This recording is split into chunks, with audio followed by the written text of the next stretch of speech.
ስለ ጠቅላይ ሚኒስትራችን አንደኛ ዓመትና አፕሪል ዘፉል። ጠቅላይ ሚኒስትራችን የ36 ደቂቃ ንግግር አድርገው ስልጣን የያዙት የዛሬ 7 ዓመት ሰኞ ዕለት ነበር። በነገራችን ላይ ጠቅላያችን ያንን ጣፋጭ መሳጭና ጥምቆራጭ ንግግራቸውን ያሰሙን በአፕሪል ዘፉል ማግስት በዛሬዋ ቀን ነበር። በእርሳቸው መምጣት ምክንያት ስንት የድሃ ልጅና የስንት ምስኪኖች አባት ተፈቱ። ስንት ሞት የተፈረደባቸው ፖለቲከኞችስ ለቀየው በቁ። የኢትዮጵያና የኤርትራ እርቅስ ቢሆን የስንት ሚሊዮንን ሕዝብ ናፍቆት ፈታ። ከዚህ አንጻር የጠቅላያችን መምጣት ድንቅ ነበር። እስካሁን በእሳቸው ላይ ትችት ስለጻፈና ስለተናገረ የታሰረ የለም። እኔንም ቢሆን እነዚያ ቤቴ ደጃፍ ድረስ የተላኩ ጎረምሶች አስፈራሩኝ እንጂ ምንም አላደረጉኝም። ያዝልቅላቸው። በሀገሪቱ ውስጥ ፖለቲካዊ ንግግር ራሱ ሪብራንድ ተደርጓል። አሰልቺ የፖለቲካ ኢኮኖሚ ትርክቶች በወንጌል ቃል ተተክተዋል። አሁን ኪራይ ሰብሳቢ፣ ሌባ በሚለው ቃል ይተካል ብሎ ማን ጠበቀ? ስፒች አጻጻፍ ሳይቀር እኮ ነው ለሁሉም ሰው ያስተማሩልን። አቶ ደመቀ እንኳ ችግር ጠማቂ፣ መፍትሄ አፍላቂ የሚሉ ቃላትን ተጠቅመው ስፒች ሲጽፉ እኮ በእውቀቱ ስዩምን አስንቀዋል። እኔ እኮ አቶ ደሜን የማውቃቸው ደም በሚያፈሉት ድሪቶ አረፍተ ነገሮች ነበር። እንደዚህም ሆኖ የጠቅላያችን 365 ቀናት ብዙ ሆረር የበዛባቸው ናቸው። 3 ሚሊዮን ሕዝብ ተፈናቀለ። 9 ክልል ተበጠበጠ። ሰው እርስ በእርሱ ተጠራጠረ። ስመኘው ተገደለ። ህዳሴው ግድብ ቆመ። ኢኮኖሚው ዘጭ አለ። ሕገወጥ የጦር መሳሪያ በዛ። በብዙ የሀገሪቱ ሀብት የተገነባው የደህንነት መስሪያ ቤት በእሳቸው ቂመኝነት ምክንያት ፈረሰ። በዚህም የሀገር ጸጥታ ጠፋ። ብዙ ሺህ ፋብሪካዎች ሥራ አቆሙ። ሠራተኞች ተበተኑ። የውጭ ንግድ አሽቆለቆለ፣ ወዘተ እያልኩ የተሰለቹ ኪሳራዎችን አልዘረዝርም። ጉዳይ መንግሥትን ከተንገዳገደበት ለመደገፍ አንድ ጠጠር መጣል ነው። ታዲያ የኔ ጠጠር ምክር ነው። በዚህም ጠቅላይ ሚኒስትራችን በሚቀጥሉት 1 ዓመት የሚከተሉትን ነገሮች ባለማድረግ እንዲተባበሩን እመክራለሁ። አንደኛ ምክር፣ ለቃሎ ይታመኑ። አስረን አንመረምርም፣ የምንደብቀው ነገር አይኖርም ያሉን ጠቅላይ ሚኒስትራችን ጠቅልለው ማሰርና ሰብስበው መደበቅ የጀመሩት ደጋፊዎቻቸው ይህንን ንግግራቸውን ለመፈክር የጻፉበት ቀለም ሳይደርቅ ነው። ሰኔ የመጨረሻ ሳምንት በፓርላማ ይህን ንግግር ተናግረው ከ1 ወር በኋላ በ10 ሺህ የሚቆጠር የአዲስ አበባ ልጅ ሲጃራ ጭሰሃል፣ ጫት በልተሃል ተብሎ ሳይጣራ ታሰረ። ይህ በእንዲህ እንዳለ የትምህርትን ሰነድ ጥራትን እንዲያረጋግጥ የሾሙትን ቢንያም ተወልደን የትምህርት ሰነድ ጥራትን እንዲያረጋግጥ የሾሙት ቢንያም ተወልደን በ31 ፖሊስ አግተው ቤተ መንግሥት ድረስ አስመጥተው ከዚያም ወደ እስር ቤት የወረወሩት አጣርተው ለማሰር ካሉት ቁርጠኝነት ነው እንዴ? ለነገሩ ቢኒም ተንቀዠቀዠ። ገና በተሾመ ማግስት የእርሶን የትምህርት ማስረጃ መመርመር መጀመሩ ልክ አልነበረም። ተቻኩሎ ያንን ከሚያደርግ መጀመሪያ ተደምሮ ኋላ ላይ እንደ ብአዴን ተቀንሶ ሥራውን ቢሠራ ይሻለው ነበር። ለማንኛውም ከክንፈ እስከ አብዲይሌ አንዱንም አጣርተው እንዳላሰሯቸው የእርሶ ፌዴራል ፖሊስ በየ14 ቀኑ የሚጠይቀው 14 ቀን ምስክር ይሆናል። ስመኘው በቀለ ራሱን የገደለበትን ምክንያት በቅርቡ እንገልጻለን ያሉት የቀድሞ ፖሊስ ሹም ዘይኑ ሸሁም ዝም ቁርአኑም ዝም ብለው ከሙፈሪያት ጋር ተዳምረው ቀሩ። ምንም አልደብቅም ያሉን ሰውዬ ለቤተ መንግሥቱ ማሰሪያ የወጣውን $130 ሚሊዮን የሰጡትን አገር ሆነ ግለሰብ እንኳን ሳይነግሩን ቀሩ። ከኤርትራና ከግብፅ ከአረቦቹና ከፈረንጆቹ ጋር ስለሚሰሩት ነገር እንኳን ባይተዋር ሆንን። በዋሽንግተን ከግንቦት 7 ጋር፣ በአስመራ ከኦነግ ጋር ቤት ዘግታችሁ የተስማማችሁትንም ደበቃችሁን። እናም እንደ ቃሉ ይሁኑ። ሁለተኛ ምክር፣ መደመርን ተዉት። ስለ መደመር አንድ ዶክተር ቤትና ስቴሽነሪ ተሰጥቶት መጽሐፍ እየጻፈ እንደሆነና እርሶም ሁሌም እሁድ ማታ ማታ ረቂቁን እንደሚያነቡ ሰምቻለሁ። ለሐዋሳ ጉባኤያችሁ እርሶ ስለ መደመር የጻፉትን ትንሽ ጥራዝም አንብቤዋለሁ። እውነት ለመናገር አንድ አንቀጽ የሚሞላ ቁም ነገር የሌለው ለፖለቲካ ሥራ የማይሆን የዋህ ነገር ሆኖ ነው የታየኝ መደመር። እርሶ የመደመር ፍልስፍና ይላሉ። በፈጠሮ መደመር የሚባል ፍልስፍናም ርዕዮተ ዓለምም የለም። ይሄ በቁሙ ሲታይ ማቴማቲክስ ነው። የእርሶ የቀድሞ አለቆችና የአሁኖቹ ተደማሪዎችም አብዮታዊ ዲሞክራሲ ሳይገባቸው ሲደናበሩ ኖሩ። መለስ ሲሞቱ አብዮት ራሱን በላ። አሁን ደግሞ ለእርሶ እንኳን ግልጽ ያልሆነን ነገር አምጥተው እነዚህን ሰዎችን ያጃጅሏቸው ጀመር። የከተሞች ቀን ለመደመር ይላል ጃንጥራር አባይ የከተማ ቀንን ሲያከብር። አሁን በሞቴ ይሄ አለቃን ለማስደሰት ካልሆነ በቀር ምን ስሜት ይሰጣል? እና መደመር ፖለቲካ ሳይሆን ምንም የፖለቲካ ነፍስ የሌለው መንጋጠሪ ወረርሽኝ ነው። ስለዚህ መደመርን ተዉት። ሶስተኛ ምክር፣ ንግግሮን ይጠንቀቁ። ግብፅ ደርሰው ሲመለሱ የህዳሴ ግድብ በ10 ዓመትም አያልቅም፣ የህዝብ ገንዘብ ተበልቷል አሉ። 66 በመቶ ያለቀን ግድብ 10 ዓመት ይፈጃል ማለቱ ሳያንስ የትኛው ገንዘብ መቼና ማን በላው የሚለውን ማንም ሳያጣራ እርሶም መረጃ ሳይኖሮት የባንዲራ ፕሮጀክቴ ይል የነበረውን ህዝብ ስሜቱን በአደባባይ ረሸኑት። ይሄው ግድቡ እርሶ ከመጡ በኋላ ቆመ። ከጥቂት ሳምንታት በፊት አንድ ግብፃዊ ፕሮፌሰር ግድቡ እንዲዘገይ የተደረገው በግብፅ ሥራ መሆኑን አልሐራም ላይ ጽፈዋል። ሹክረን አብይ አህመድ አሊ። እንደገና ትናንት ህዝብ ይተባበር ብለው ጥሪ ሲያቀርቡ የኋላ ጥርሴ እስኪታይ ድረስ ነው የሳቅኩት። እርሶ በእጁ ያጠፉትን ተባባሪነት ይመለስ ብለው መማጸኑ በእርግጥም ያስቃል። ኢትዮጵያ ህዝቧና መሬቷ ነው ሀብቷ ሲባል እኮ ህዝብን ሞቢላይዝ አድርጎ ልማት ይሰራል ለማለት እንጂ ሌላ አይደለም። አንዱን ሀብት ህዝብን ሲጥ አድርገው እየገደሉ እንሻገር ቢሉ ሚስተር ቢንን የሚያስረሳ ኮሚክነት ነው የሚሆነው።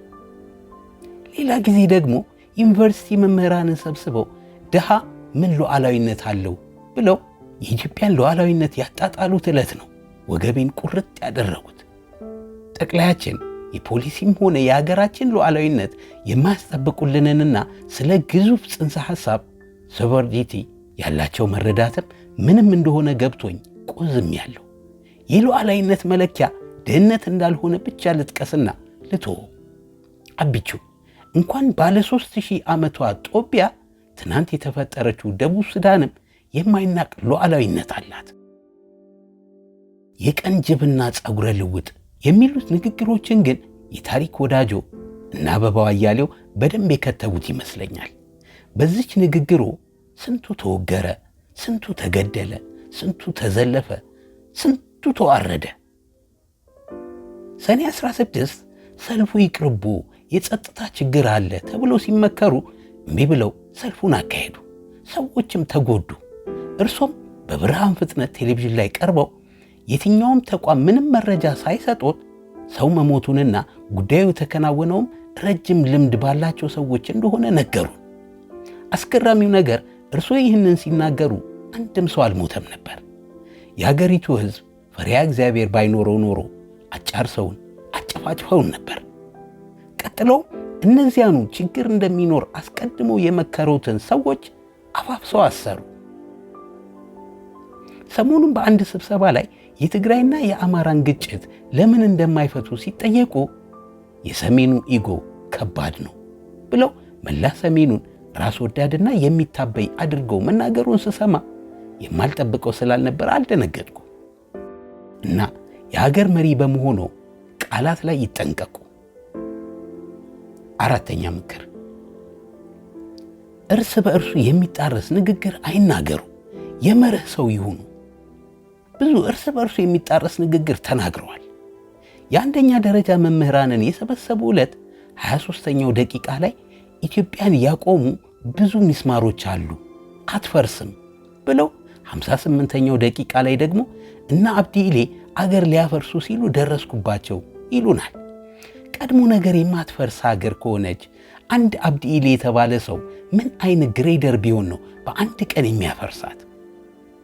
ፓራዶክስ 1 መግደል መሸነፍ ነው ብሎ እንዳልመከሩን ባለፈው ለፋይናንሻል ታይምስ መስከረም ላይ ቤተ መንግሥቱን ስለወረሩት ወታደሮች ሲናገሩ እኔን ከመግደላችሁ በፊት ከእናንተ ውስጥ 5-6 ሰው በቅድሚያ ገድላለሁ አልኳቸው አሉ። ዌር ኢዝ ዩር መግደል መሸነፍ ነው።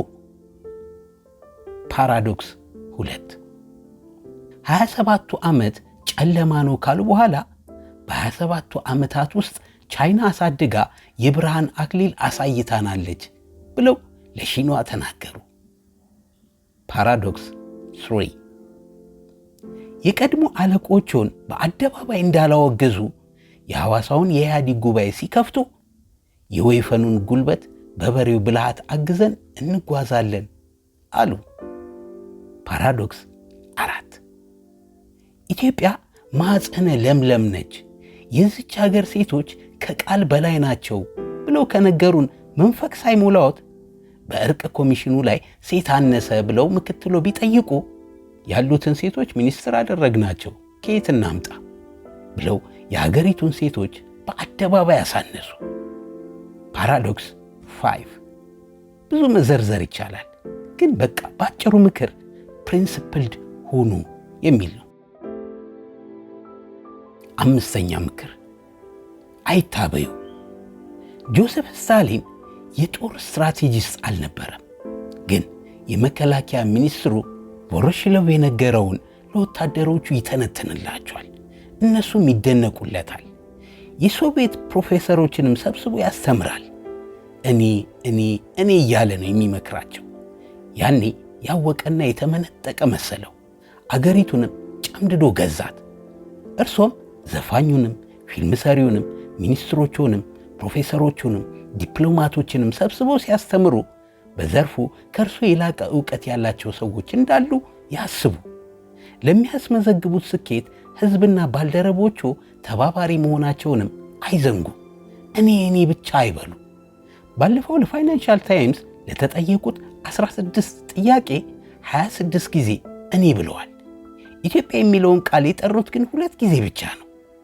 አምና በዛሬዋ ቀን ግን በ36 ደቂቃ ንግግር ውስጥ 36 ጊዜ ኢትዮጵያ ብለው ነበር። አሁን ግን እየታበዩ ነው። በቀደም እንኳ መግለጫ ሲሰጡ ብዙ ድል አምጥቻለሁ አሉ። ልክ ኖት አምጥተዋል፣ ግን ብቻዎትን አይደለም፣ ብዙ ሰው ተባብሮታል። ይህ ያመጡት ድል በቂ ዕውቅና አለመሰጠቱ ሲያበሳጨውም ይሰማል። እርሶ 27 ዓመት ጨለማ ነው ሲሉ አዎ ብሎ የተቀበለ ሕዝብ የ12 ወር ስኬቱን ያወራልኛል ብለው መጠበቅ የለቦትም። እናም መታበይን ይተዉ። 6ኛ ምክር ሕዝብን አይሳደቡ። እኔ የኢትዮጵያ ሕዝብ ጎርፍ ነው ብዬ አምናለሁ፣ መርህ ሳይሆን ስሜት የሚገዛው። ይህንን ጎቲም ሲሞን በተሰኘው መጽሐፌ ተንትኜ ጽፌያለሁ። አቤት ጉራዬ! እኔም እኮ እኔ ማለት ስወድ ለጉድ ነኝ። ግን እንደ እርሶ ፖለቲከኛ ብሆን አልሳደብም። በእርግጥ በርካብና መንበር መጽሐፎ ከገብረ ሕይወት ባይከዳኝ ከልደቱ አያሌውና ከኔ ቀጥሎ ሕዝብን ዲፋይን ያደረጉ 4ኛ ኢትዮጵያዊ መሆኑን ለብዙ ሰው እየተናገርኩ ነው። ምኒልክ ወንበር ላይ ከተቀመጡ በኋላ ሕዝብን የኢትዮጵያ ሕዝብ ሾርት ሚሞሪያም ነው ብለው በፓርላማ ከመናገር ጀምሮ ብዙ ስድብ ተሳድበዋል። ለምሳሌ በሐዋሳው የመጀመሪያ ጉዞ እኔማ አብሬ ሄጄ ነበር። ይሄ ሕዝብ አስፓልት ብትሰራለት ሳራ አማረኝ ይላል ብለው የመንጌን ፋንድያና ወርቅ ንግግር ደገሟት። እንደገና ለፋይናንሻል ታይምስ የኢትዮጵያ ሕዝብ በትናንትና ይቆዝማል፣ እኔ ግን ነገ የሚታየኝ ሰው ነኝ ብለው እኔንም ከኢትዮጵያ ሕዝብ እኩል ሞለጩኝ።